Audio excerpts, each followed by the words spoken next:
welcome to another episode of our mini podcast, I Built a Company That Makes a Difference by B1. Here we talk to founders of sustainable businesses to get their takes on how and why they started their companies and the lessons that they've learned along the way. I am really looking forward to our conversation today with Rebecca Morter, the founder of Loan Design Club, which is a digital and physical omni-channel retail platform that connects shoppers to ethical, independent fashion and lifestyle brands, and is empowering the world to discover transparent and unique clothing and accessories. Rebecca, your brand, Loan Design Club, has been blowing up not only in London, where you're based, but also on this podcast. Loan Design Club has been mentioned by quite a few of our guests recently. So I'm excited to, it's funny how small the world is. I'm excited to unpack how this wonderful concept came to be. So let's first start by you telling us a little bit about yourself and your background. Yeah, of course. Well, first of all, thanks for having me on the show. It's really exciting to be here, and really nice to hear that that people have been shouting us out. So thank you. I appreciate that. It's always good. I think one of the biggest challenges being an entrepreneur and building a business, especially when it's been a few years. So now it's kind of 5 years that we've been in business, is that validation and knowing that you're actually doing something good. And that purpose behind what you're doing. So it's always nice to hear that we're doing a good job and the people, love what we're doing and are excited. So thank you. I appreciate that. God, yeah. How did we get here? What do we do? Well, so my journey began a very long time ago in New Zealand, hence the slightly funny accent. I grew up in New Zealand and I moved when I was 18 over to the UK to study. Very much in the fashion art scene for a long time. I built my own brand. I grew it on social media. I built a website e-commerce for it, and I sold to stores around the world. But the biggest challenge I had was, how do I reach shoppers in real life? Building a brand on social, e-com, selling to stores is really great, and it's an amazing opportunity, but it's super challenging to meet margins. And the biggest difficulty that we had was when you're selling to a store, you just don't make any money. The margin is completely eaten by the store, and you're either left with a tiny sliver of a margin, or in many cases, we actually realized we were making a loss by selling into stores. You're hit by discounting, minimum order quantities. If there are challenges, they return the items to you. If you don't deliver on time, penalties. It's left, right, and center. And you're expected to hit sell-throughs. If you don't hit a sell-through, you get dropped. It's really brutal. It's super tough, but it makes sense. It's business. The biggest challenge we had was that to do that, and to grow the brand, we needed the business to be sustainable. This wasn't, when I started, this was, we were showing at London Fashion Week. We had amazing ambassadors like Lady Gaga, Charlie XCX, Eve, Little Mix, like incredible people that were buying our pieces, commissioning them for shows, borrowing things from the collections. And we were really lucky, to be at Fashion Week and to have the British Fashion Council support. But it's one thing building a brand, and it's one thing building a business. And the biggest challenge is when you're not that the biggest, like for me anyway, the big learning was, it wasn't fun. There wasn't a huge amount of funding. There wasn't a business plan. It was very organic. It was something I loved and I was passionate and driven and we wanted to do it and we were motivated, but we didn't have thousands and thousands of pounds or hundreds of thousands. And it was like, how do we do this and build this and grow this brand, but doing it in a way where we can pay our rent, we can eat, we can survive. And most importantly for me, that is growth. I see so many designers, brands these days that are, you see all these amazing accolades, the credibility, the celebrities they're working with, all these amazing things, but are they making money? No. And that's not okay, in my opinion. That's not a business. So the biggest challenge for us was like, right, we need to pay rent. We didn't have this huge amount of funding. We got to pay rent. We got to eat. There was 2 of us at the time. We've got to make this work, not just for us, but in a product-based business, you need capital to reinvest to be able to produce samples from that, orders, and then you need to obviously be able to invest in stock for D2C. So it was, right, we've got to make this work. The biggest opportunity we had was we got the brand in front of shoppers and people could actually see, touch, feel, and try the items. At the beginning, it was very much those celebrities, editors, stylists in our network, but they would bring their friends, people that were interested in unique, different, kind of under the radar brands. That spiraled, and that's where we found we had a bit of a cult, a community. It was much better because our margins were much healthier. We were able to sell direct. We weren't having to invest the money that we were online for customer acquisition costs and lifetime value, which was super challenging even back then. And right now I'm talking like, God, I'm talking like 8 years ago, 9 years ago or something. So we really kind of stumbled upon this gap in the market for, we need a bit, brands need a channel to reach their consumers in real life selling directly. They need to have that control and they need to have that route. The biggest problem is you take a pop-up space or you take a store, you're looking at thousands and thousands of pounds in CapEx and in OpEx. You could easily invest about 20 to 50K in a couple of months of a store. You've got to fit it out, you've got to pay the rates, the rent, you've got to get staff, you've got a POS system, everything. It's super expensive. When you don't have that experience, nobody on your team, and when you don't have you haven't done it before, it can be super challenging and it can go wrong. And obviously being a small business, you don't, A, not having that capital, but B, not having that almost that guarantee or that strategy to know this will work, is a problem. So we started experimenting with pop-ups and trunk shows, but doing it in a collaborative way. I used a lot of my network. We would share the costs, share the work, share the responsibilities over the stores. And that was the initial kind of concept, I guess, for Lone Design Club, collaborative community sharing of retail spaces. And the concept just grew. I remember the first time before we actually did our first pop-up, we dabbled a bit with trunk shows and one-day events. And then we were like, right, we need to do like a proper few-week pop-up. And I remember kind of going out to my network at London Fashion Week and being like, hey, look, does anyone else have this issue? Anyone else trying to reach shoppers in real life but doesn't want to spend thousands and thousands of pounds? Why don't we come together? Let's chat about putting together a pop-up, and let's see how it goes. And the amount of people that came and were like, I'm super keen, I really want to do this. I've got exactly the same problem as you.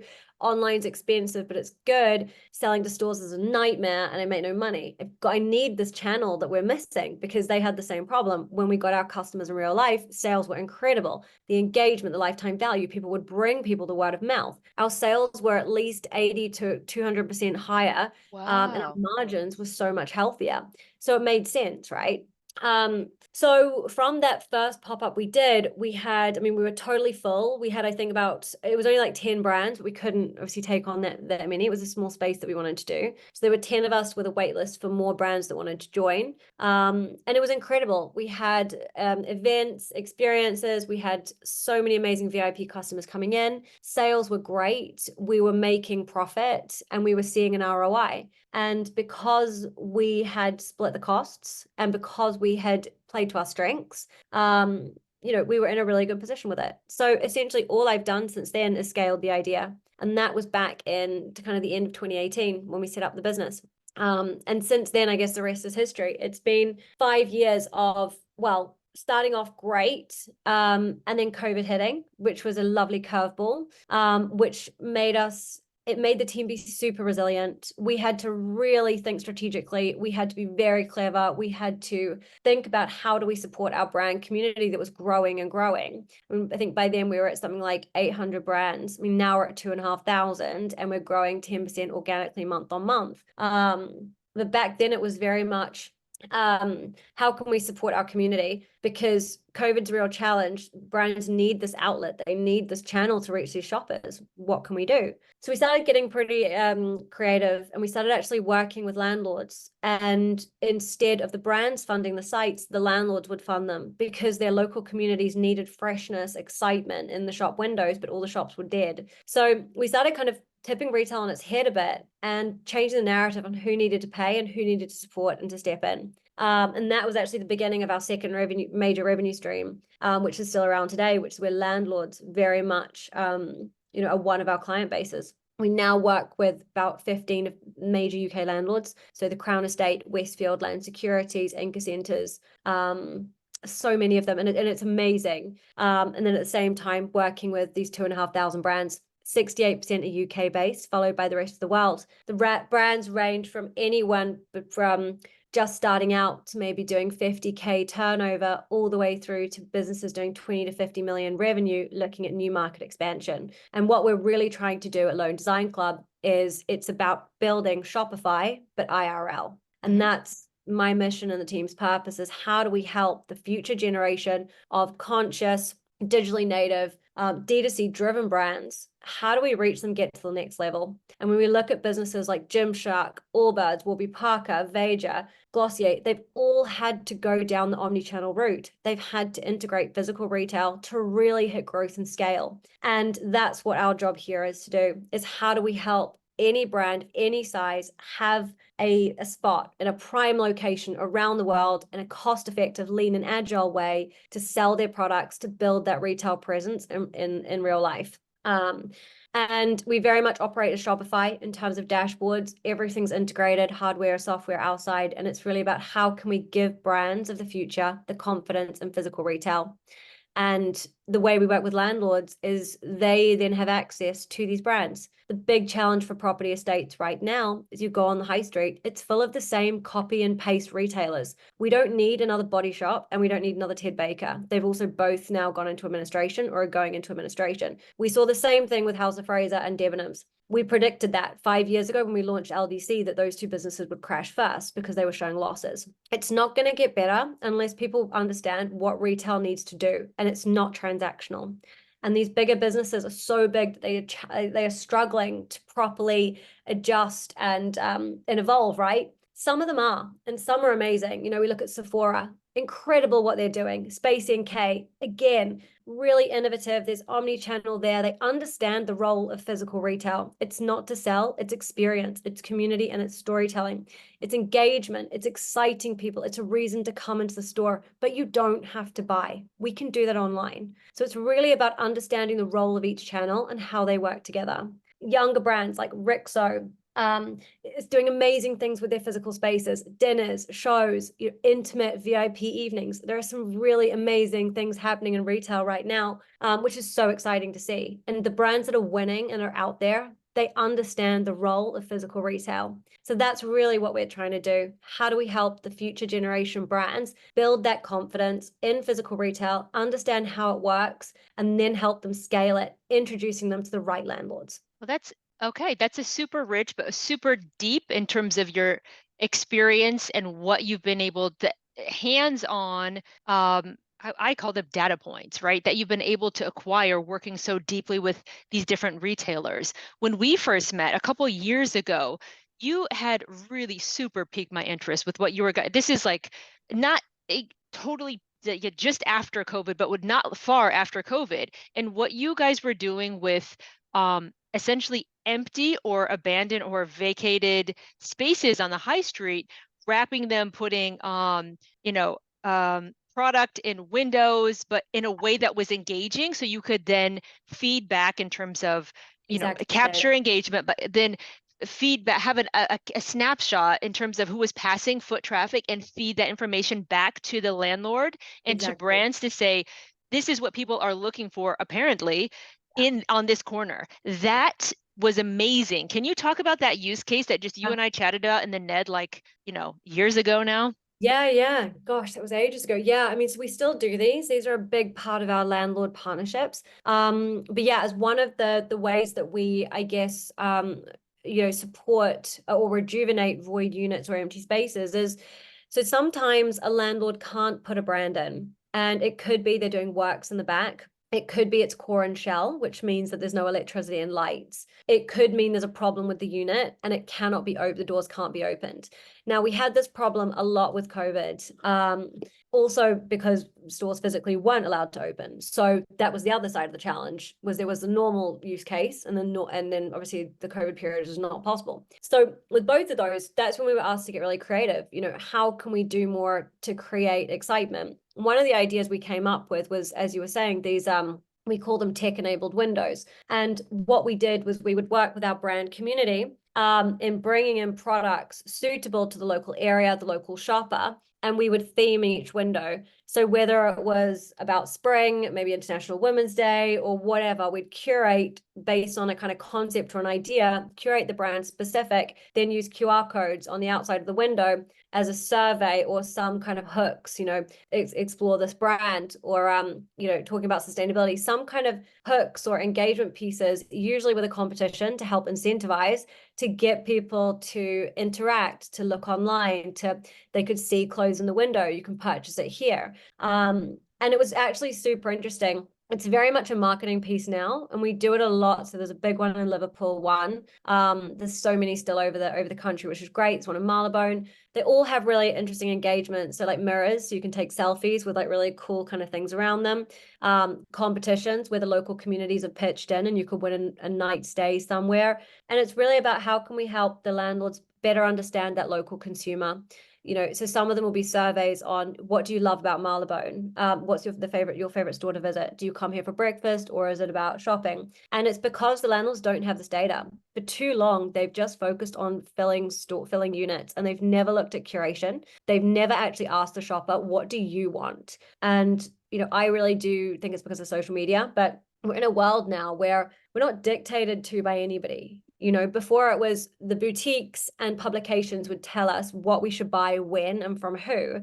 Now we have Instagram, TikTok, social media. We make our own decisions, and we look at content creators or influencers. We are no longer, no one really cares what publications say. It's great for news, but in terms of following trends, we have our own ways to do that now, which I think is super powerful. So this is the challenge, is that a lot of these landlords don't know what shoppers want, but they're aware that they need to have the right brands for their consumer for things to work. So the reversal of the role has really changed. But those windows have been amazing. And like I said, we still have so many of them on the go. They've been a great opportunity through COVID to help brands have space on the high street to continue to sell and get in front of shoppers when we couldn't open the doors. One of the most amazing use cases we had was in Cardiff. We've never been to Cardiff. It had never been on our radar. We never wanted to go. It was never supposed to be an area for us. We were commissioned by a local landlord to do a couple of window installations up there. Immediately, Cardiff shot up to being our second most visited website location, and it had an 8% product conversion rate. Usually online, you're lucky if you get a 2% e-commerce conversion. 8% was mad. Everything in the windows, local Cardiff residents were buying, and it was amazing. And we had so much demand to go and open a store there. We unfortunately still haven't done it. We were supposed to, and then the second wave or third wave of COVID hit, but we do actually have something happening there soon, which I'm really excited about. And it was the interesting thing is what we saw from the data at that point. We should have popped up. We should have opened. We didn't anyway. But what's interesting now is the landlord's getting us back because they've just had Astrid and Miu go in. They've had Space NK go in. It's currently Space NK is one of Space NK's most promising and high performing sites.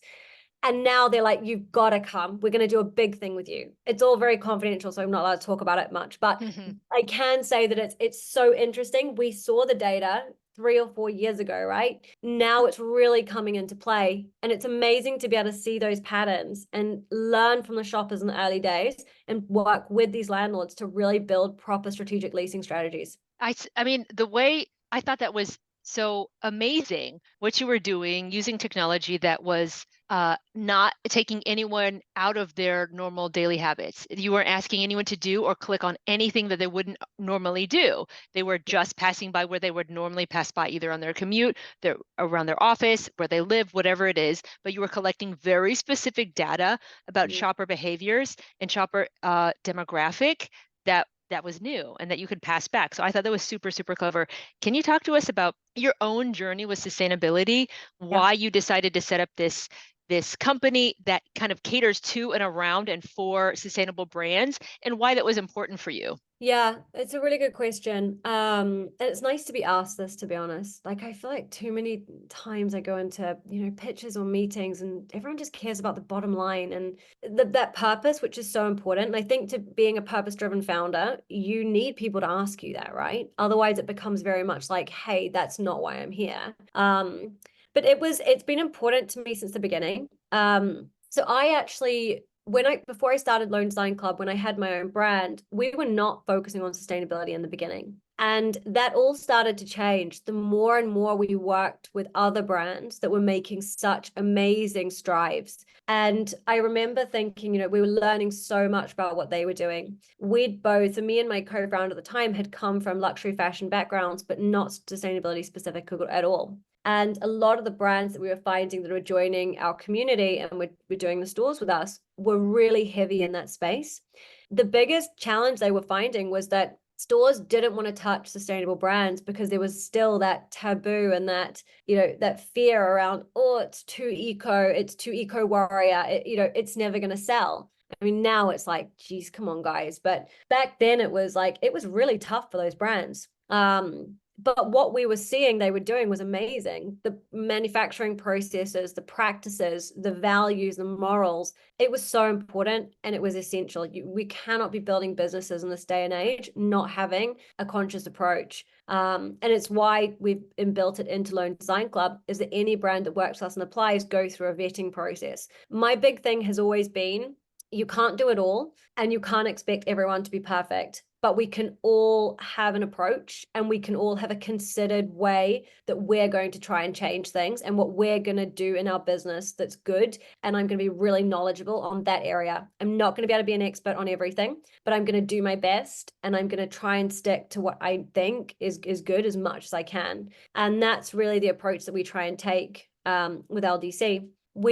So many of these amazing businesses in the beginning were just doing incredible things. I mean, there were brands that were they were manufacturing, I mean, obviously the typical stuff, great materials, manufacturing very ethical factories. But there were others that were doing things where they were specifically working with women's charities in locations like Ghana. And that was a lot of work and effort to do that for a small business. But what it was doing and the impact it was having on those local communities was just incredible. And that was something that I was like, this is something to get behind. These people need the support more than anybody else. These businesses are the future. We are killing this planet. At some point, like there's going to be it's game over. So how do we really start to bring this into business now and these practices and give them a voice? And slowly, that's kind of what LDC became, was a platform that was amplifying voices. Yes, we were giving space to brands and helping them in a cost-effective way reach the high street, but it was really also about building a conscious community of shoppers and brands that were demanding to do things differently and that were learning and sharing between one another. And that was important. It was also the reason I chose to close my own brand and only focus on Lone Design Club. Not only was I having a stronger, a better, I felt like I was actually getting behind brands that needed the support and doing something no one else was doing, as opposed to being another brand in a very saturated market. And yes, I could have gone more and more down the sustainability route, and we did. But at the end of the day, I was like, why bother? This business, LDC, this has a purpose. There's nobody else doing what we're doing. And these brands and shoppers need it. There's so many other fashion brands out there. I don't need to be another one creating more stuff. Was that So bittersweet, or was that like a very clear moment and a very clear pivot for you? it was very clear. It came in a time as well with just like personal life changes. Like I'd been living in Japan and I got back. Things had just, just life changes, right? And I think you kind of there's a kind of lots of different things that kind of come together, and it's a bit of a these different paths have led me to this point or this decision. I've never looked back. I never want to run a fashion brand again. I will never set one up. If we somehow decide to do something at LDC, it will not be my pushing, if that makes sense. Yeah. I'm open to it, but I have no desire to go back to do it. I mean, it was lovely and it was amazing and I had a great time, but it was not my calling, if that's, Sure. I don't know, Yeah, cliche. no, that makes perfect sense, especially probably for all of the entrepreneurs listening. When you say, that's not my purpose, that's not what I'm here for, that's not my calling, that makes sense to everybody. So can I pick your brain a little bit, because you have such deep knowledge and such broad knowledge looking at all of these nascent to developed brands. So there are two things that I would like to talk to you about just for their benefit. Yeah. The first one is how, and we're talking about small brands here. And we across the board, from retail apparel to of all kinds, to things like skincare and body care and food package, teas, lots of different things. Yeah. How should sustainable brands, small sustainable brands, be thinking of marketing? That's a hugely broad question, but from your lens, how should somebody who, let's call them, nobody has a background in marketing. So how should these entrepreneurs be thinking of marketing? And two, you mentioned omnichannel, which is the hottest buzzword in retail right now. How should they be thinking about omnichannel? I'm going to follow up already with a couple more questions, like pop-ups. You were like, these can be terrible and costly and awful, but they could also serve a purpose. Yeah. set up a pop-up. I don't know what goes into that. So my part B to my second question is about pop-ups. Yeah. So that's a lot of questions right away. So let's start with marketing. So marketing for a sustainable business. I mean, I think so there's two things that I've learned here that come into this. And again, marketing is a big subject, so my answer is going to be big. And it's going to touch on other things. One is branding and the importance of building a brand. It has never been more important. And I'll go deeper into what that means in a minute. And then the second is comms with your customer. It has to be so specific, authentic, genuine, and knowledgeable. You cannot get away. There's all this that greenwashing, green hushing. Shoppers are too savvy. There are too many people out there calling people out. There's too much now. And I personally think it's really good. So what that means, first of all, building a brand. It's so important now to build a proper brand and not just put stuff out there for the sake of it. Your digital identity, what you're building, what that looks like, the recognition, how it comes across, that footprint has never been more important. We're in a world now where you cannot erase and you don't have the time to erase that digital footprint. So what's out there is out there. So put out what's really on brand and what is actually building the image or the aesthetic or the vision that you want to achieve. I think the messier it is, the more convoluted it comes across like that to a customer.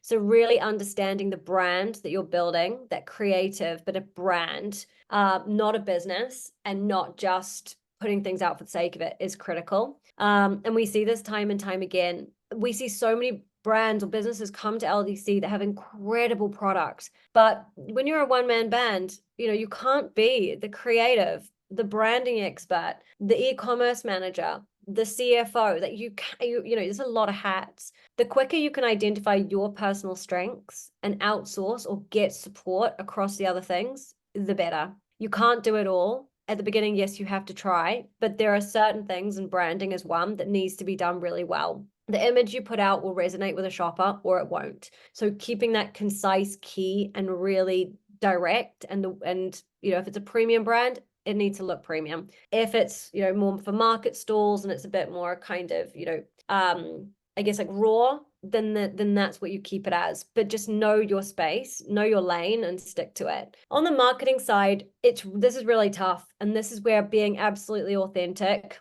knowing your approach, and being able to stand behind it and own it is so important. Having your own sustainability policy, what define it yourself is important, because it means a lot of different things to a lot of different people. And if you can define sustainability and then put forward what you do or what your values are, or how you're bringing out in your business, that, in my opinion, is great, and that's enough. The biggest challenge is then to communicate that in a way that's simple and effective and personable and authentic to a customer across your marketing channels. And this is where it's more challenging, because greenwashing, hushing, all of this now is so prevalent that we have to be really careful. They're an amazing, I always say, like, when we do kind of like insights talks or reports or whatever, we're really in the age of the activist influencer. And by this, I mean, we as shoppers all say we want sustainability. In fact, the surveys that we've done show that 75% of our customers, or index scanning the windows, coming into stores, they are all taking sustainability into their conscious purchasing decision approach is really important. So they want it and they believe in it and they stand by that. Now, the interesting thing is, will they do the research? Will they take the time personally to investigate? No. It's less than 40% actually do any research. We are busy. We're living in a world where we're not only expected to be logged in 24/7 digitally, but also expected to go to meetings and to be out there socializing and in the real world. We are living COVID times and we're living pre-COVID times. It's too much, and it's impossible to expect us to also then take the time to investigate every brand and product we come across. Hence why we look at influencers and we follow them, because we feel close to them and we feel that they're relatable. We do the same when it comes to sustainability. Hence the activist influencer, Venetia Lamana. There's so many out there that are incredible. But we look to them for validation. So it's understanding how to talk to your consumer and put forward what you do in a way that is authentic, it's knowledgeable, but it's also saying I'm a human. And I think having that personal humanness of the founder or the team coming through in those comms is really important. Done in the right way, that again leads back to the brand you are trying to build in that image. Hopefully that answers the first question. Yeah, great. Thank you for that. That's a lot of information that's directly and immediately applicable. Great. And then the second question on omnichannel. So pop-ups. My advice and what we've tried to build with LDC is, it's you have to, when you're experimenting or when you're going into physical retail, which every brand should do at some point, every brand has a different stage which they need to enter it, and you'll know when you're ready, and you also need to experiment and dabble. Now, the biggest challenge is doing it on your own. As we were saying, it's very expensive, it's costly, you'll need experts, you'll need a team, because if it doesn't work, look, if you're VC backed and you've got millions of pounds in your bank account, fine, do whatever you want. But I was bootstrapped. A lot of the businesses we work with are, a lot of fashion brands are, it's hard for them to get funding. You have to, every penny counts. So you want to be able to make decisions that are right for your business, and you can see an immediate ROI. And aside from that ROI, you've got those learnings, what's working and what's not working. And if I was to do it again, where I'll invest a bit more money, what have I learned that's going to make sure I'm working towards that success? So it's really about, how do we build a retail strategy that's gives it a test. It's a way to dip your toe to try and see what works. And that's what we've tried to build at LDC, is the most prime, best locations in London, across the UK, Italy, France, wherever. But how can you start testing where those shoppers are, and then reaching them and understanding what do they like about the brand, what products, is it the fit, the color, the material, what's going to get them over the line, but also what's not is also very important. So it's really about doing it in a lean, agile way. Test the waters. Don't spend a lot of money. With us, it's a couple £100 a week. We never go over a few thousand a month. It's really about, do it lean, test and try, just as you do with digital marketing. And it's always baffled me that people, we look at retail and we're like, what were the sales? No one cares about the other metrics, which are so important, but everyone's happy to go on Facebook or Meta or whatever and spend hundreds of thousands of pounds each month on acquiring customers, or just spending money to get reach and impressions. It's a very cold access to a shopper, and often that ROAS, especially now, is super hard to achieve. But when you're selling products from a retail store, all we look at is sales. We don't look at the other metrics. So my advice is, you must know those other metrics. You need to know the footfall levels. You need to know the conversion rates. You need to know the top selling products. You need to know who else in the environment and what they're selling. You need to understand the shopper. What age group is coming in? Are they coming in once or twice? What's driving them in? Is it an event? Is it online marketing? What is it? All those aspects are super, super important. One of the next stages that we're working on at LDC is actually, how can we help brands see the 360 overview of their omni-channel? So the tech team are building now, but basically a brand soon will have the ability to pull their e-commerce data through and then merge that with the pop-up data that we collect on that brand. Obviously all confidential to that brand, but what it means is they can see, did their e-commerce spike because of the pop-up? Are people coming into the store that were already shoppers signed up on their own database? What is happening when it comes to the activation? Is it super increasing site visits? Is it a specific type of shopper? That understanding of how shoppers are relating to your physical and digital merged is so important going forward. And that's really how you can turn the tap on for growth. Wow. Okay. A lot of good things to watch out for as well. Especially those metrics that if you've not done this before, how would you ever know that? So thank you for sharing this. Can you No just worries. talk? I'm not going to ask you, we talked a little bit offline. I'm not going to ask you for a one top or the top 10. I'm not going to do that. But when brands, because you work with a lot of brands, you said you have 2,500 on Yeah. in Loan Design Club right now, which means that over the years you've talked to, probably hundreds of thousands of brands, and Mhm. they probably, a lot of them look to you for advice. What would you say is a, or some, not the, but maybe one or a couple common missteps that brands make when they're just trying to get out there, when they're just trying to launch, what are some things that you're like, ooh, walk this back, this is going to bite you, it'll be a lot more pain later? Yeah. What are maybe a couple of those? Yeah, okay. So the three things I would say off the top of my head. One is investing in the wrong things. Two is, and I'll go into these properly, but two is doing too much. Just do one thing really, really well. And then three goes back to my earlier point over brand. The image you put out there is what a customer will see. Get it right. And so yeah, those would be the kind of three that come to me off the top of my head. To go into them, one, I feel like a lot of the time a creative will invest too much in the creative, and it's not the best way. And I've done it. I've been there, done that. Like I don't actually know if I'm a creative or not a creative. It's hard to tell these days. I feel like I used to be at the beginning. It was like, design, art. Now I spend all my time doing business. I don't know anymore. So, when you get those pictures and it's like, do you see pink or blue? I basically see a bit of both. Like they kind of flicker. So I'm like, I Yes. don't know what I am, but it doesn't matter. But my point is, I invested too much in creative when I had the brand and didn't invest enough in the reach, the marketing, the awareness, building that customer base. Now at LDC, it's switched. Like you learn, right? But my point would be, your product can be as beautiful and amazing as it is. If you can't get it out there and you don't have the right quality of imagery and content to get it out there, that product means nothing. You can literally jazz any item up and make it look amazing and put it in a beautiful store. I see too many beautiful products that come into our stores, and I go on the brand's Instagram or website and I feel really sad. And I'm just being honest, because they put so much into these incredible products and they're amazing, but they do not invest in good photographers. They do not invest in the right models, backdrops, settings, influencers. And you can tell. And the problem is that separates the brand or a brand from someone who's just trying. So that's Wow. my Wouldn't have thought of really that. important Okay. piece of advice is Yeah.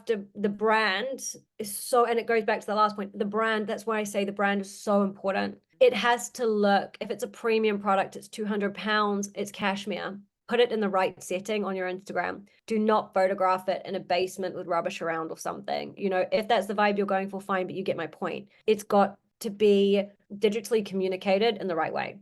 And then the second point was do one thing really well. Oh, there's too many brands that build amazing businesses and they have one or two amazing hero products. And again, I did this mistake as well. There are so many products I should have just stuck with and not tried to like build the full collection. And there were people that told me, and I was like, why would I just do the same thing again? And that was the biggest mistake, because we had a couple of pieces that really took off that was seriously everywhere, but we thought they were boring and they weren't.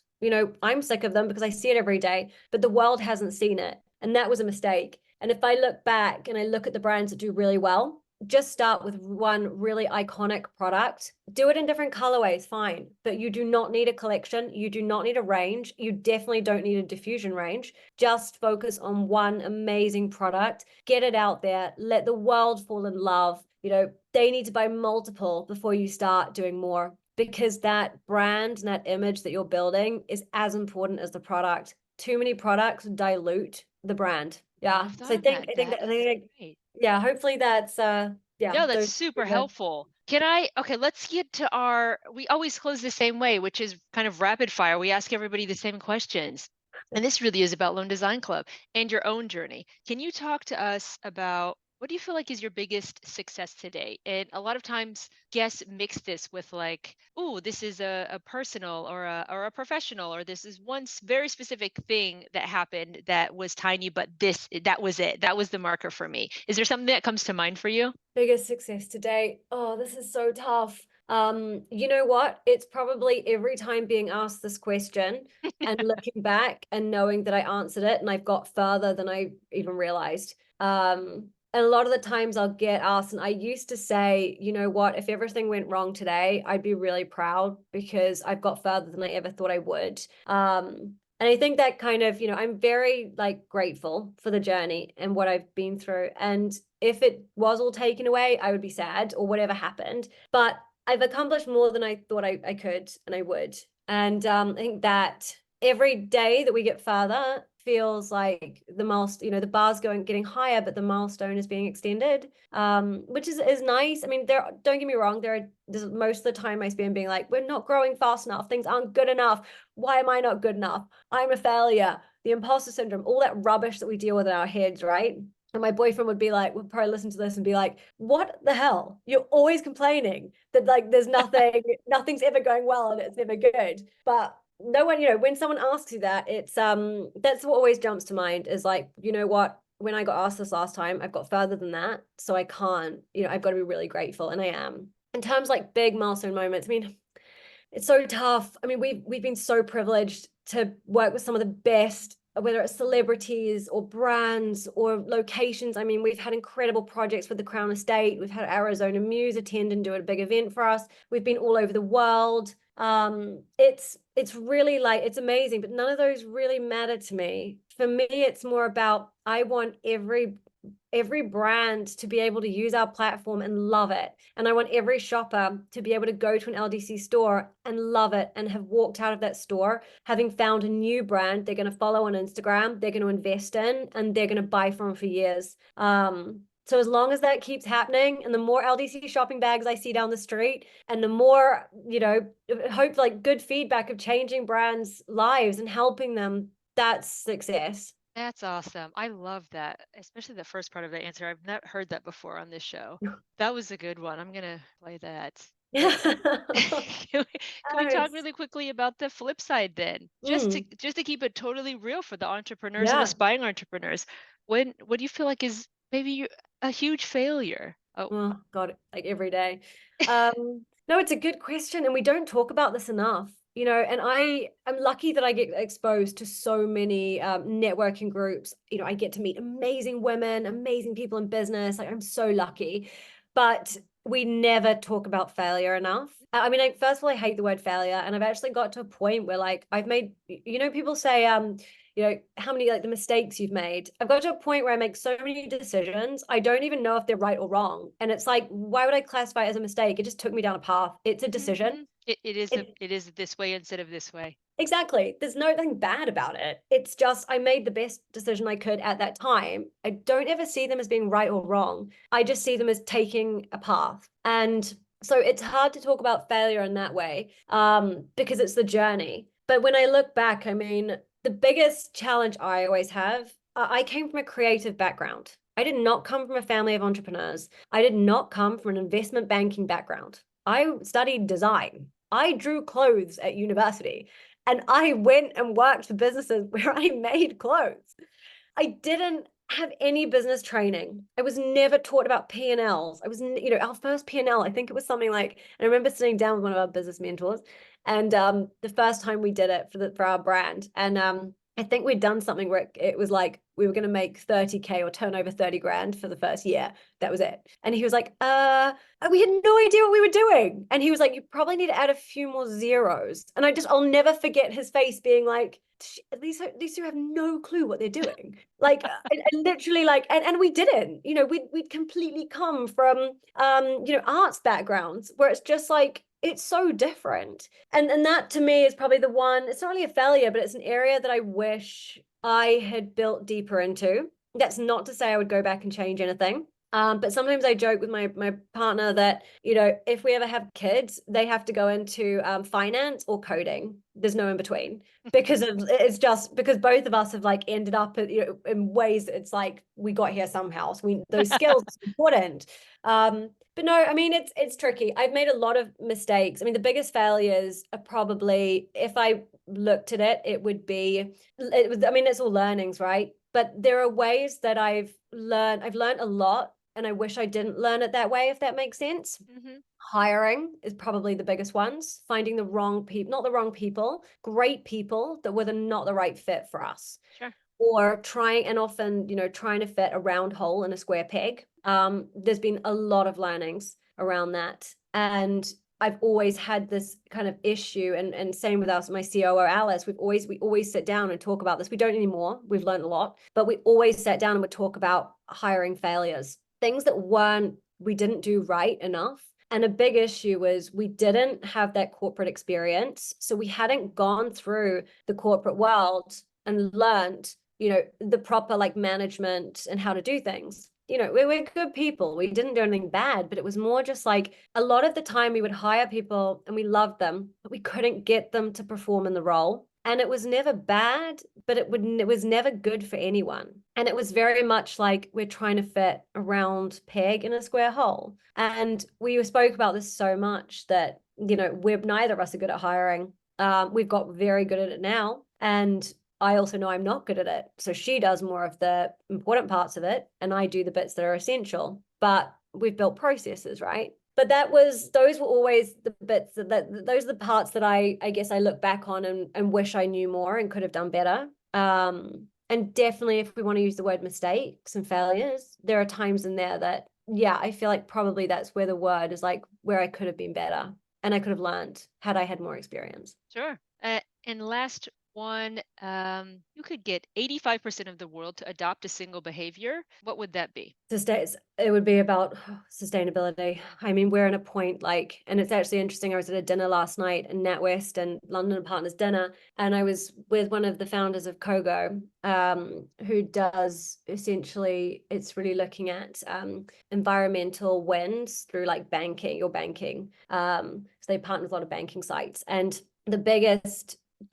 conversation point was, what happens, because we're pretty much almost at a point of no return. Last year, and the biggest interesting conversation point was, how interesting is it? We all care, right? But we have these conversations, whether it's with your partner or a group of friends. And one of the examples was, last year when it was around like 40, close to like mid to late 40s in European south of, south of France, Italy.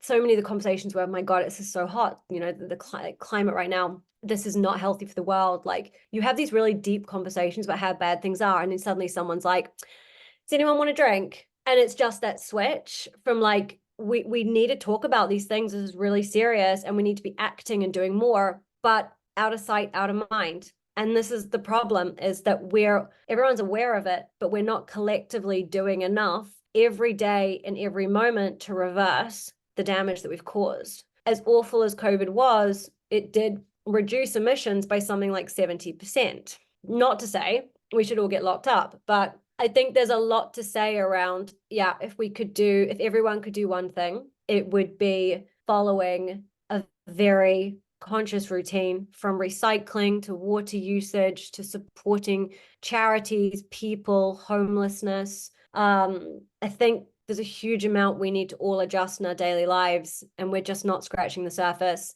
and we're not taking conversations seriously enough. It's too easy to be distracted. Yeah, awesome. Rebecca, lastly, where can we find you? Where can we find Lone Design Club? Let's see, have anything on right now in London? I'm sure you do. Anything that you need to plug going on in New York, for example, but also online? Where can we find you? Well, I'm usually in South London in a park with my little dog around lunchtimes. But when we're not there physically, we're at one of our stores, or we are out and about.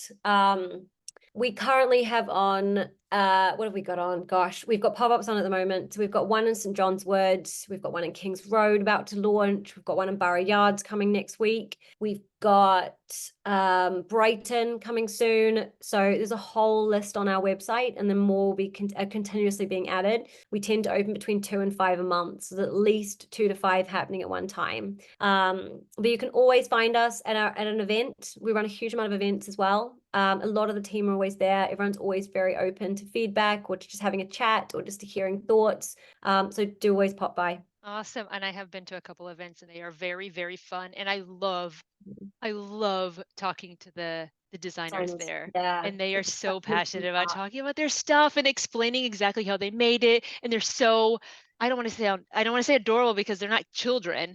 Even though with my age, some of them could be my children. They're often very young, but they are just so passionate about what they're doing and ready to talk. So Yeah, Rebecca, thank you so much for coming on and talking to us about Lone Design Club and dropping all of that knowledge. no problem at all. And for everybody else, we will see you on B1.